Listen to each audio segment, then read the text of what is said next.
Avatar 7 Havens is set in a world shattered by a devastating cataclysm. A young Earthbender discovers she's the new Avatar after Korra, but in this dangerous era, that title marks her as humanity's destroyer, not its savior. Hunted by both human and spirit enemies, she and her long-lost twin must uncover their mysterious origins and save the Seven Havens before civilization's last strongholds collapse. This is the premise for the brand new Avatar series. And because this synopsis doesn't really elaborate on the main character, Nickelodeon oddly didn't provide any art despite the fact we know it's in production. A lot of the discussion around this announcement has been centered around Korra, being one of the most divisive main characters of all time. You have Korra haters and defenders alike coming together to say it's so over for Korra. Korra's stocks are down. The haters have been vindicated. Or she did nothing wrong and humanity had it coming. But truthfully, I think way too many people are taking the synopsis at face value, overlooking the clear meta-narrative with Korra's stained legacy. I mean, come on. The Avatar crew is well aware that she's the most divisive Avatar in the franchise. That while there's a lot of love and praise for Korra as a show, there's also a lot of criticism and negativity. So to me, Korra being blamed for a near-apocalyptic event and being branded as humanity's destroyer the same way people could claim that Korra ruined the franchise seems like a very calculated decision by the creators. So just like how The Legend of Korra had a meta-narrative about how Korra could not live up to the impossible expectations set by Aang, I believe the Seven Havens will have something to say about Korra's impact on the franchise as a whole. There have always been a lot of people optimistic for a new Avatar series, a lot of people wanting the third series to be about a set of twins, which we finally got. Even if it's not the exact concept people wanted where both of them can only bend two elements, which I always thought was silly. But while there was a lot of interest for more, there are also a lot of people who were done with Avatar after Korra. They didn't need to see more. They didn't rock with this, and they would rather let things rest than have it driven into the ground any further. A lot of people only want new Avatar stories if they're about the OG Team Avatar, or maybe something set in the past, and they think that the idea of going forward with a new Avatar is a bad one.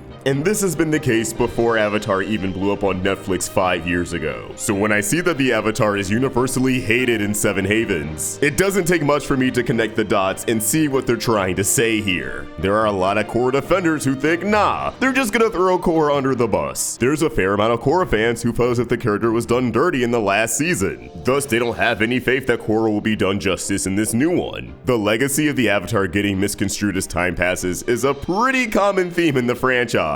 Lest we forget the episode Avatar Day and how the residents of Chin Village despise Kyoshi for killing their leader Chin the Great, only for Team Avatar to investigate, realize that the story didn't add up, and Kyoshi once again takes over Aang's body, uncovered Chin's tyranny, and reveals that when she separated the peninsula from the mainland, Chin ultimately fell to his death, although it wasn't as cut and dry as Kyoshi killed him. Bro more or less did it to himself. I've also seen people address that complicated legacies is a common theme in the Chronicles of Avatar novels, particularly Roku's. And also, let's be real, people in universe were on Korra's ass the entire series. Her making a tough call to prevent a world-ending event and still being portrayed in a terrible light by the people she saved is just par for the course. I really don't see any world where at least by the end of the second season, Korra isn't vindicated as the truth comes to light, especially once the new Avatar taps into the Avatar state and gets a chance to converse with her. And only her. But yes, whatever Korra did, I'm sure once we have the full story, her defenders will be on top, and her haters will probably just shrug their shoulders and go, well, she's still a bitch. What we do here is go back. Need something to throw on while you draw, study, or sleep? Roundtable Rewind's got you covered. So why not take a stroll down memory lane and subscribe? No one can tell me what to do. See you there.